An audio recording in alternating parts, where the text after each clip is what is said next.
हरियाणा की हर अपडेट के लिए बेल आइकन दबाएं और सब्सक्राइब करें STV हरियाणा न्यूज।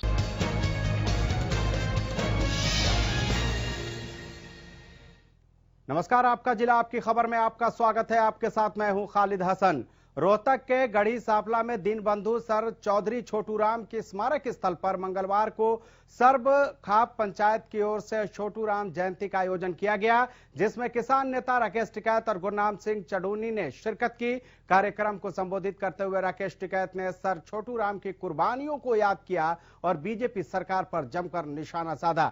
टिकैत ने अपने उस बयान पर कायम रहते हुए कहा कि वो आज भी कहते हैं कि महात्मा गांधी और पवन पुत्र हनुमान जी आंदोलन जीवी थे।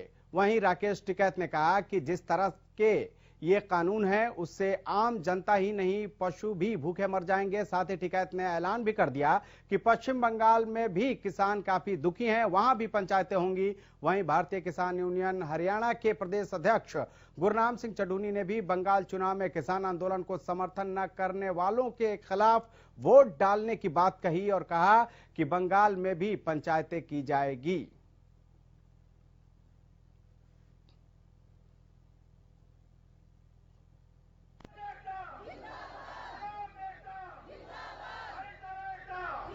बंगाल में क्यों देश में नहीं है भाई? बंगाल में क्यों नहीं जा सकते हम? जाएंगे, सब जगह जाएंगे, पूरे देश में जाएंगे। बंगाल में भी तो किसानों को दिक्कत है, तो लेगा तो पूरी दुनिया में और लगा। अभी तो फ्रांस में भी हो रहा, वहाँ पे भी हो रहा। ये ट्रैक्टर ऐसी चीज होगी कि दुनिया में जो भी किसानी करेगा और ट्रैक्टर लेकर जरूर चलेगा। सिंबल बन गया। सर, रेल रोको आंदोलन कैसा रहेगा 18 तारीख को? रेल चल कहाँ रही? रेल तो सरकार ने रोक रखी, जो अभी भी चल रही है, जो एक आधी चल रही है उसे रोकेंगे वहाँ पे। किस तरह से, मतलब ट्रैक को रोक देंगे? स्वरूप क्या रहेगा सर? फूल माला चढ़ा के माला डाल कर रोकेंगे। शांति कैसे? ट्रैक पे जाती हुई कोई स्टेशन पे जहां चलेगी वहीं रोकेंगे? अरे अपने गाँव के बाहर सड़क पर रोक लेंगे, जहाँ पे भी गाँव जाओ। अच्छा, जहाँ ट्रैक हो, हाँ, जहाँ पे भी रोक ले। गाँव वाले सब जानते हैं कहाँ रोक रहे। बार-बार सिंगू बॉर्डर मंच का जिक्र क्यों किया जाता कि वही मंच रहेगा? क्या किसी तरह? अरे कुछ लोग करो जा, अगर ये पंच बदलेंगे, हमारे पंच भी वही है और हमारा मंच भी वही है। अधिकारी कहूँ जाने के अजय हमें मिल नहीं रहा ऑफिस कहाँ है मकाना, हमारे ऑफिस भी वही है। राज्यपाल जी, गोगरा जी, ये सब हमारे लीडर है। जैसे इनसे पहले वे संपर्क करते थे ऐसे ही अब करो, भगाओ ना। 40 के 40 लोग हमारे वे के वही है। कहा कि पूरे देश में जो भी आदमी इस आंदोलन का समर्थन ना करे, वो बीजेपी का हो चाहे किसी और का भी हो, जो हमारे आंदोलन का समर्थन ना करे उसको वोट नहीं देना, बाकी चाहे किसी को दे देना। और रही पश्चिमी बंगाल की बात, भाई अगर ये बीजेपी वाले हारेंगे तभी तो हमारा आंदोलन जीतेगा। पश्चिमी बंगाल वालों को भी, क्योंकि वहाँ भी किसान हैं, वहाँ भी जो उनकी ज्यादा लोगों की जीविका है वो खेती है। सोनू अट बीच में दे, बीच में बैठ। करनाल में बसंत पंचमी के दिन किसान मसीहा सर चौधरी छोटूराम के जयंती समारोह में राष्ट्रीय स्तर का कार्यक्रम आयोजित किया गया, जिसमें बड़ी संख्या में किसान मौजूद रहे। किसानों ने चौधरी छोटूराम की प्रतिमा पर पुष्प अर्पित कर उन्हें श्रद्धांजलि दी। किसानों ने कहा कि सर छोटूराम हमेशा किसानों के मसीहा रहे हैं। उन्होंने भी किसानों के हित के लिए बड़े बड़े आंदोलन किए थे और किसानों की आवाज को हमेशा बुलंद किया था, इसीलिए उन्हें हमेशा किसानों के मसीहा के रूप में याद किया जाता है।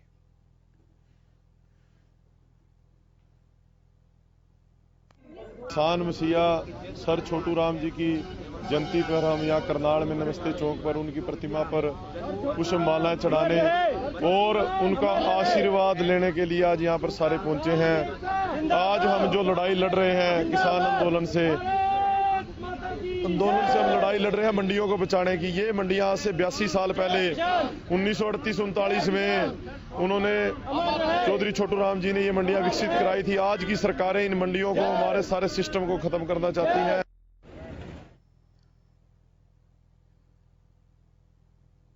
किसान आंदोलन के बीच कांग्रेस के राज्यसभा सांसद दीपेंद्र हुड्डा मंगलवार को गोहाना पहुंचे, जहां उन्होंने आंदोलन के दौरान अपनी जान गंवाने वाले किसान राजेश मलिक के परिवार की मदद की।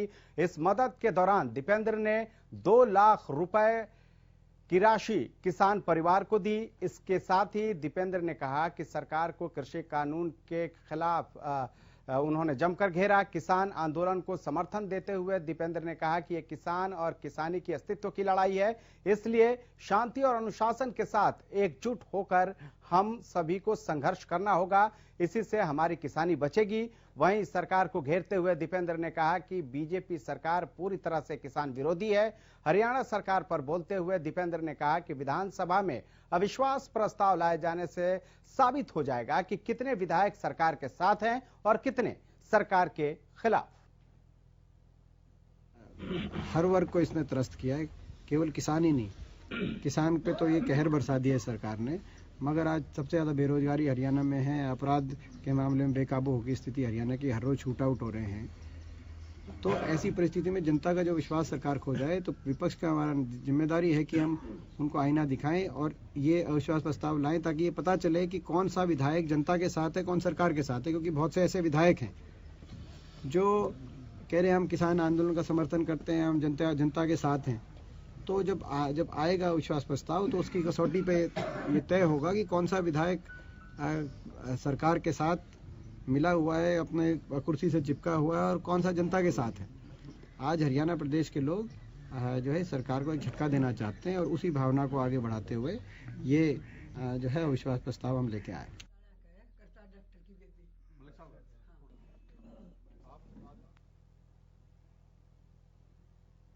उधर कैथल में कांग्रेस के राष्ट्रीय महासचिव रणदीप सुरजेवाला ने कार्यकर्ताओं के साथ बातचीत की। वहीं पत्रकारों से बातचीत में सुरजेवाला ने मनोहर सरकार से शराब माफिया के साथ साठगांठ के आरोप लगाते हुए निशाना साधा। उन्होंने कहा कि 2 दिनों से सनसनी खबरें निकल कर आ रही हैं कि सीएमओ ऑफिस द्वारा शराब माफिया की जांच के लिए गठित एसआईटी को सूचना एकत्रित करने से मना कर दिया गया है। उन्होंने कहा कि हरियाणा के गठन के बाद पहली बार जहरीली शराब का नंगा नाच देखने को मिला था, जिसमें सोनीपत और उसके आसपास के 50 से ज्यादा लोगों को अपनी जान से हाथ धोना पड़ा था। उन्होंने कहा 1 साल बीत जाने के बाद भी 50 से ज्यादा हत्याओं के दोषी सरेआम खुलेआम घूम रहे हैं। उन्होंने सरकार से सवाल पूछते हुए कहा कि उन हत्यारों के खिलाफ अब तक कार्रवाई क्यों नहीं की गई, इसका जवाब हरियाणा सरकार को देना पड़ेगा।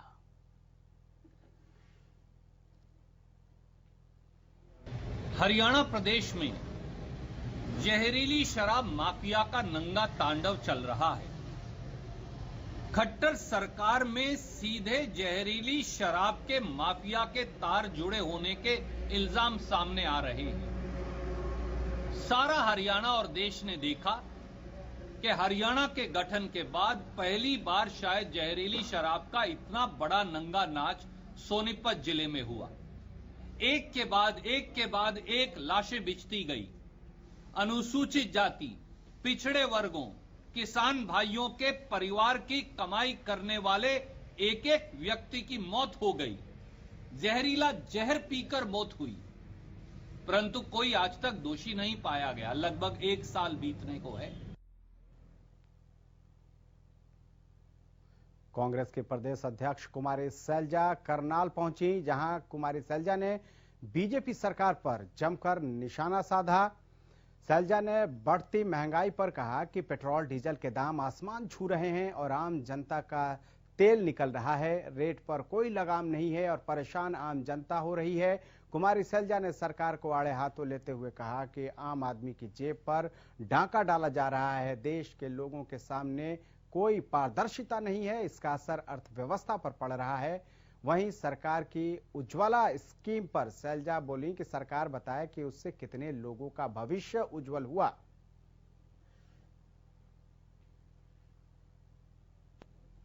किसी ने आंख मीचनी है, कुछ देखना नहीं है, तो उसको हम कुछ कह नहीं सकते। लेकिन कांग्रेस पार्टी निरंतर सड़क पर अलग अलग मुद्दों को लेकर होती रही है और होती रहेगी, क्योंकि लोगों की आवाज उठाना वो हमारा कर्तव्य है।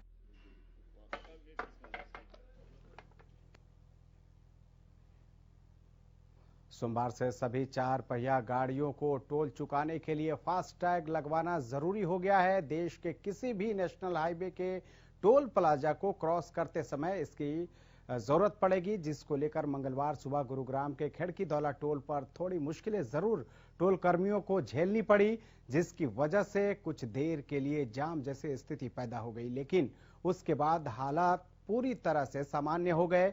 वहीं टोल अधिकारी विनीत सिंह की माने तो जिन लोगों के पास फास्टैग नहीं है, उन्हें टोल से 200 मीटर पहले उनके मार्शल्स द्वारा फास्टैग लगवाने के लिए कहा जा रहा है और अगर वो नहीं मानते हैं तो उनसे दोगुना टैक्स वसूला जा रहा है।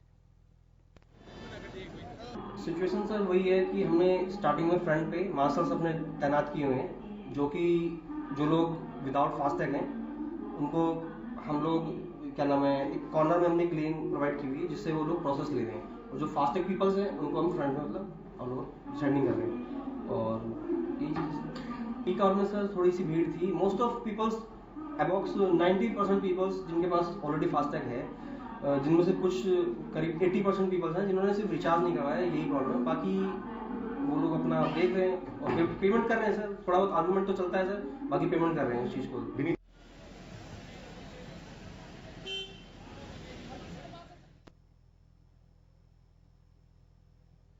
सिरसा पुलिस एक बार फिर जगाधरी रिकॉर्ड रूम में फर्जीवाड़े के मास्टरमाइंड अमित कुमार को लेकर पहुंची। यहां पर एसडीएम रादौर की मौजूदगी में रिकॉर्ड खंगाला। डीएसपी कुलदीप सिंह के नेतृत्व में टीम काफी देर तक रिकॉर्ड खंगालती रही। वहीं यमुनानगर में बनी एसआईटी ने भी जांच तेज कर दी है। ऑक्शन के वाहनों का रिकॉर्ड जुटाया गया है। यमुनानगर में बनी एसआईटी ने जब तक इस मामले में जगाधरी और बिलासपुर के एमआरसी को गिरफ्तार किया है और फाइल्स की जांच की जा रही है। एसआईटी पिछले 5 साल का रिकॉर्ड खंगालेगी ताकि इस पूरे फर्जीवाड़े की परतें खुल सकें और ये पता लग सके कि कैसे और किस किस की मिली भगत से फर्जीवाड़ा हुआ है। अभी तक पूछताछ में यही सामने आया है कि कुछ वाहनों की आरसी में फर्जीवाड़ा हुआ है तो कुछ में टैक्स की चोरी हुई है।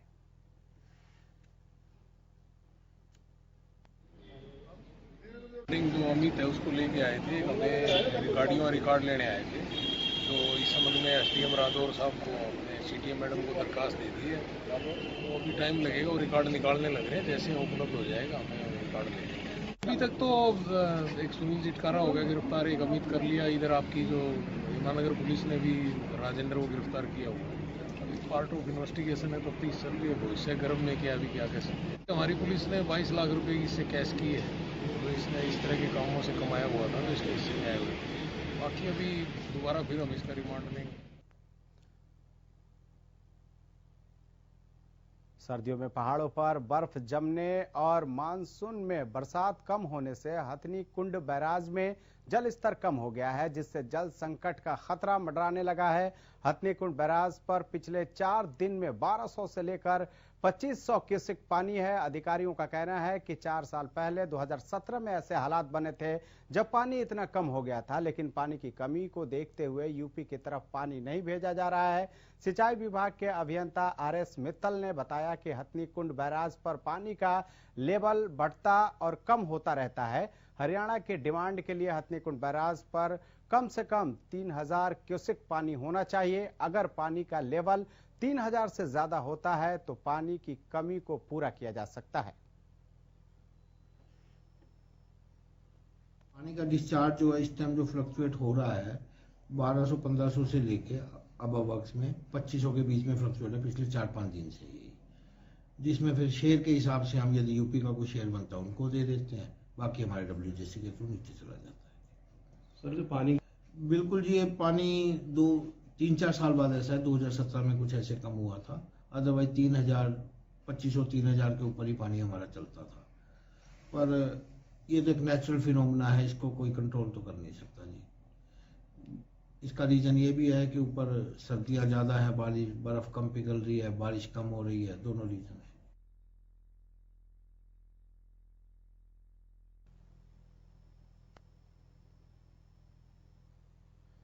वक्त है ब्रेक का, फौरन हाजिर होते हैं। आप देखते रहिए हरियाणा न्यूज़।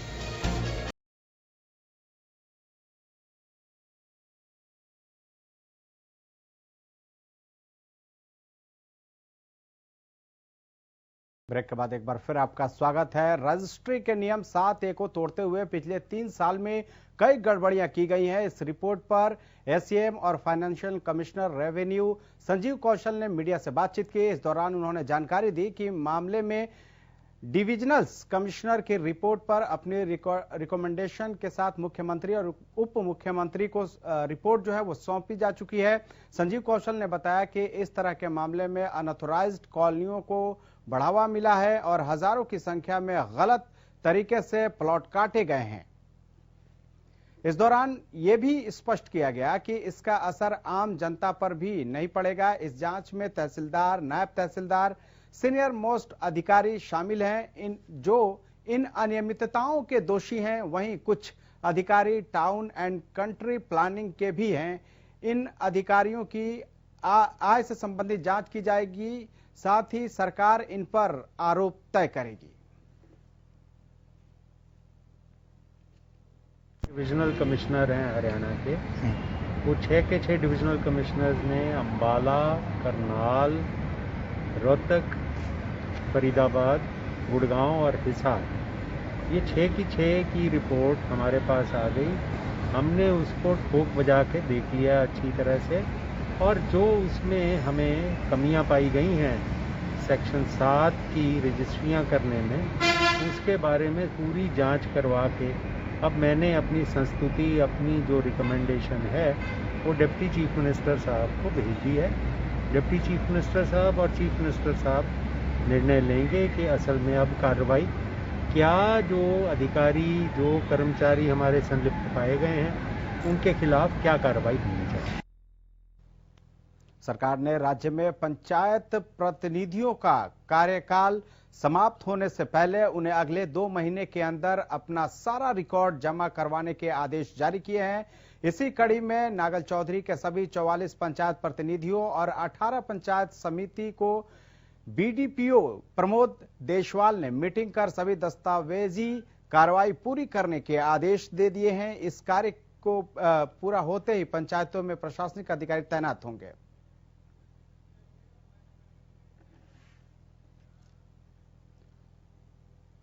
फिलहाल इतना है, लेकिन आप देखते रहिए हरियाणा न्यूज।